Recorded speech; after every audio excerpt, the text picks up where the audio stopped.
नमस्कार, स्वागत है आप सभी का सुजस सारांश की इस क्लास में। मैं हूं आपके साथ विपिन कुमार शर्मा और इस क्लास में हम पढ़ते हैं राजस्थान का करंट अफेयर्स। हमारा आधार होता है राजस्थान सरकार की सुजस पत्रिका, जो कि राजस्थान सरकार के सूचना एवं जनसंपर्क विभाग द्वारा प्रकाशित की जाती है। शुरू करते हैं हेडलाइंस के साथ। सबसे पहले न्यूज क्या है आज कि 83वां अखिल भारतीय पीठासीन अधिकारी सम्मेलन जो कि जयपुर में आयोजित होने वाला है। तो यहाँ अलग अलग अधिकारी आप देख पा रहे हैं जिनको एक ही फ्रेम में एक फोटो में साथ बैठे हुए हैं। इस सम्मेलन का उद्घाटन किनके द्वारा किया गया? उपराष्ट्रपति जो हैं आप देख रहे हैं जगदीप धनखड़, और लोकसभा में जो अध्यक्ष हैं वो भी राजस्थान से ही हैं। कौन? श्री ओम बिरला, दोनों के द्वारा इस सम्मेलन का उद्घाटन किया गया। बढ़ते हैं आगे अगले पेज पर। तो ये इसी जानकारी से संबंधित अन्य जानकारियां हैं, यानी कि मुख्य खबर क्या है जो पहले पेज पर थी, यानी कि 83वां अखिल भारतीय पीठासीन अधिकारी सम्मेलन। तो इससे ही संबंधित अन्य विभिन्न जानकारियां, जैसे कि उपराष्ट्रपति ने कहा लोकतांत्रिक परंपरा को समृद्ध बनाने में जनप्रतिनिधियों की भूमिका महत्वपूर्ण, संविधान की रक्षा, लोकतंत्र को मजबूत करने की जिम्मेदारी हमारी, ऐसा मुख्यमंत्री ने कहा। फिर उपराष्ट्रपति ने हाल ही जो बना हुआ राजस्थान राजभवन में संविधान पार्क है उसका दौरा किया। तो उपराष्ट्रपति संविधान पार्क में पहुंचे, तो संविधान पार्क से संबंधित जानकारियां भी देखेंगे।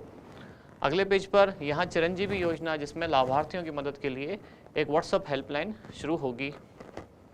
यहाँ हम देख पा रहे हैं कि देश की मजबूती की जवाबदेही युवाओं पर, इसके लिए एक सम्मेलन आयोजित किया गया है जिसका नाम है युवा सम्मेलन 2023। तो जैसा आप जानते हैं कि अभी अभी पाली के रोहट में एक स्काउट गाइड जम्बूरी का समापन हुआ।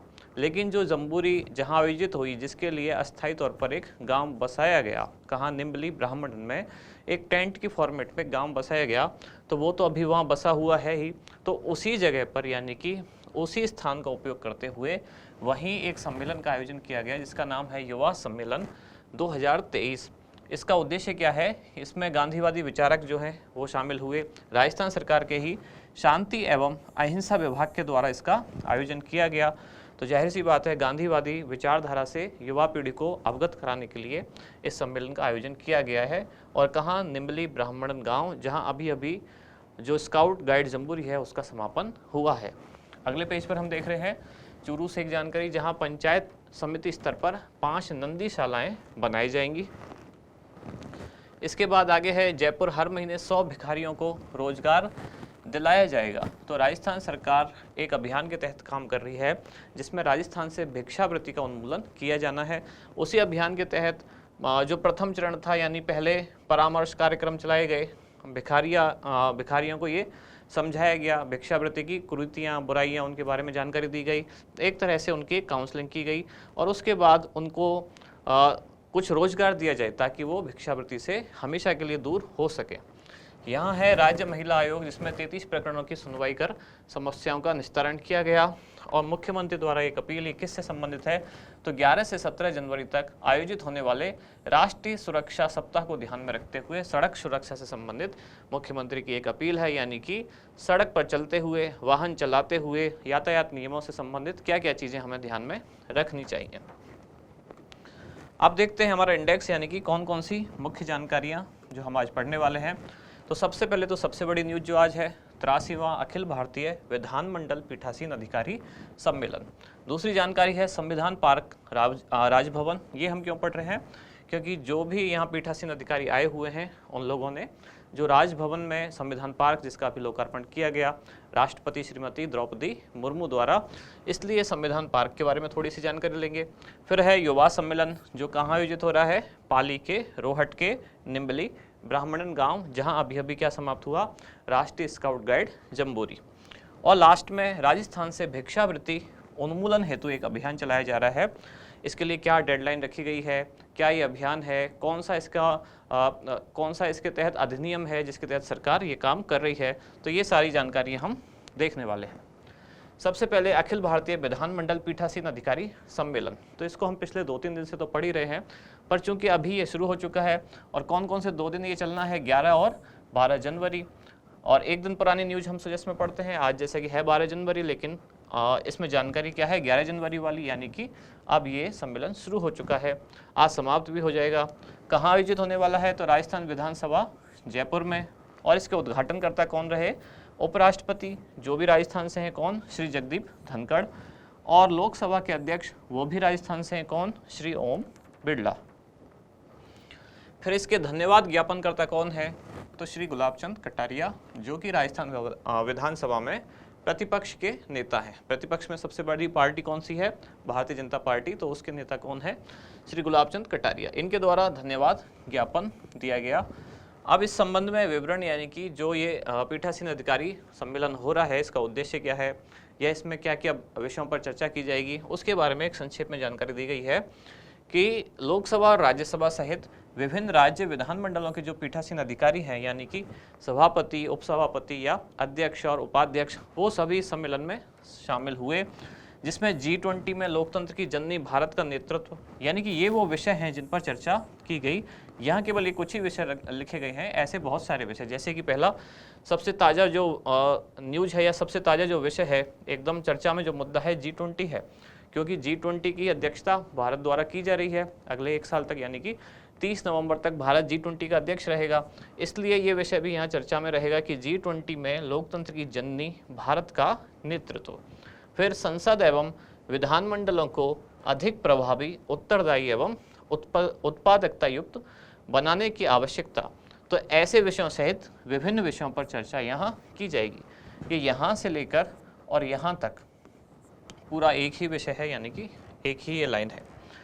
इसी सम्मेलन के दौरान पर्यटन विभाग की ओर से 12 जनवरी को एक सांस्कृतिक संध्या का भी आयोजन किया जाएगा। अब आगे बढ़ते हैं अगले पेज पर। ये क्या है? संविधान पार्क राजभवन। तो इसको भी देख लेते हैं। इसका शिलान्यास कब किया गया? 26 जनवरी 2022 को। किसके द्वारा?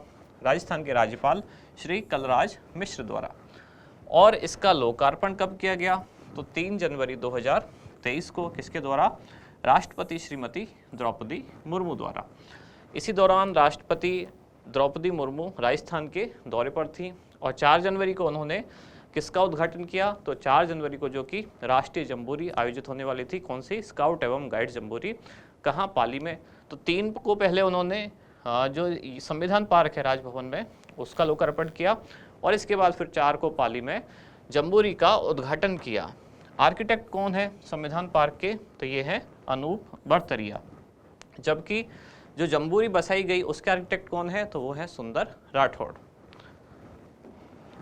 फिर इसके बारे में कुछ खास विवरण संविधान पार्क के बारे में। तो संविधान के उद्देश्य, प्रावधान, इनको शिलालेख एवं मूर्ति शिल्प के रूप में जीवंत किया गया है, यानी कि संविधान से संबंधित जो चीज़ हैं उनकी मूर्तियां या स्कल्पचर बना के वहाँ रखे गए हैं, उसी को संविधान पार्क का नाम दिया गया है। राजभवन में और क्या क्या है? मयूर स्तंभ, फ्लैग पोस्ट, गांधी प्रतिमा एवं महाराणा प्रताप की चेतक के साथ विश्रांति मुद्रा में जो प्रतिमा है, ये भी स्थापित की गई है। अब अगली खबर पर आते हैं। ये है युवा सम्मेलन 2023। शुरू में मैंने बताया, आज की क्लास के शुरू में ही, ये कहाँ आयोजित होने वाला है? तो पाली के रोहट के उसी निम्बली ब्राह्मणन गांव में, जहाँ की अभी अभी राष्ट्रीय स्काउट एवं गाइड जम्बूरी का समापन हुआ। तो कहाँ आयोजित हो रही है? निम्बली ब्राह्मणन गांव, वही जम्बूरी कैंपस, कहाँ? पाली में। ये भी कब आयोजित हो रहा है? तो 11 से 12 जनवरी 2023, यानी कि 2 दिवसीय सम्मेलन है। इसी सेम डेट को क्या आयोजित होने वाला है? 83वां अखिल भारतीय पीठासीन अधिकारी सम्मेलन, जो कि हमारी सबसे पहली न्यूज़ थी। इसका आयोजक कौन होगा? तो राजस्थान सरकार का शांति एवं अहिंसा विभाग इसका आयोजक है। और उद्घाटनकर्ता कौन है? श्री कुमार प्रशांत, जो कि किसके अध्यक्ष हैं? गांधी पीस फाउंडेशन के। अब इसमें कौन कौन से संस्थान हैं जिन्होंने सहयोगी की भूमिका निभाई? तो युवा मामले एवं खेल विभाग राजस्थान, स्काउट एवं गाइड संघ, शिक्षा विभाग राजस्थान और जिला प्रशासन पाली। तो इन सब के सहयोग से और साथ ही शांति एवं अहिंसा विभाग के तत्वाधान में इस सम्मेलन का आयोजन किया गया है। उद्देश्य क्या है? युवा पीढ़ी को गांधी जी के विचारों से अवगत कराना, यानी कि गांधीवादी जो विचारक हैं उनका यहाँ सम्मेलन है और वो युवा पीढ़ी से रूबरू होंगे, उनको समझाएंगे कि गांधी जी के विचार आज के समय में किस तरह से प्रासंगिक हैं या आज की जो समस्या हैं उनको गांधीवादी तरीके से कैसे हल किया जा सकता है।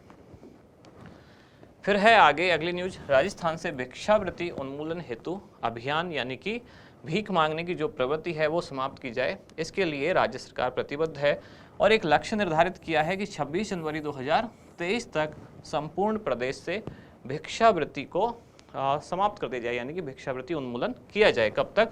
तो ये डेट इंपॉर्टेंट है, 26 जनवरी 2023 तक। कौन से विभाग द्वारा ये संचालित है प्रोग्राम या ये अभियान? ये है सामाजिक न्याय एवं अधिकारिता विभाग राजस्थान। क्या है ये प्रोग्राम, इसके बारे में थोड़ा सा जान लेते हैं। तो दरअसल राजस्थान में पहले से ही एक अधिनियम पारित है। किस चीज़ के लिए है वो अधिनियम? उस अधिनियम का नाम है राजस्थान भिखारियों या निर्धन व्यक्तियों का पुनर्वास अधिनियम 2012। आज से लगभग 10 साल पहले ही ये अधिनियम पास हो चुका है, जिसका उद्देश्य यही है कि राजस्थान से भिक्षावृत्ति का समापन किया जाए। अब इस अधिनियम को लेके या इसके प्रावधानों को लेके सरकार अब एकदम बहुत ज़्यादा सीरियस है। सरकार चाह रही है कि जो भिक्षावृत्ति है उसका उन्मूलन किया जाए। तो इसी अधिनियम की एक धारा है, धारा 15, इसके द्वारा कुछ दी हुई शक्तियों के तहत एक बोर्ड का गठन किया गया और उस बोर्ड का नाम क्या है? राजस्थान भिखारियों या निर्धन व्यक्तियों का पुनर्वास बोर्ड। यानी कि भिक्षावृत्ति तभी समाप्त हो सकती है जब भिखारियों का पुनर्वास किया जाए। यानी अगर भिखारियों की जो आजीविका है वो भीख मांगना ही है, अगर उनसे वो आजीविका छीनी जाएगी तो उनको दूसरा विकल्प देना होगा, यानी उनका पुनर्वास करना होगा, उनको एक तरह से आवास भी देना होगा और उनको रोजगार भी देना होगा ताकि वो दोबारा से भिक्षावृत्ति की ओर ना जाएं। तो इस बोर्ड का गठन किया गया इस अधिनियम की धारा 15 के तहत। किस बोर्ड का? राजस्थान भिखारियों या निर्धन व्यक्तियों का पुनर्वास बोर्ड। किस अधिनियम के तहत किया गया? तो राजस्थान भिखारियों या निर्धन व्यक्तियों का पुनर्वास अधिनियम।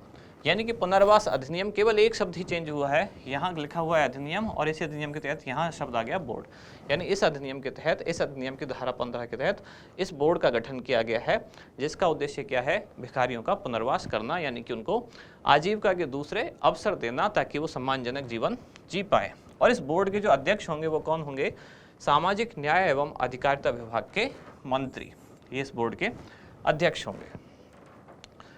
पूरी योजना क्या है या पूरा अभियान किस तरह से संचालित है? तो पहले चरण में समझाइश या परामर्श या काउंसलिंग होगी। जो भी भिखारी हैं उनको समझाया जाएगा कि भिक्षावृत्ति कैसे गलत है, देश के लिए कैसे अभिशाप है, साथ ही साथ उनके स्वयं के लिए भी ये किस तरह से गलत है।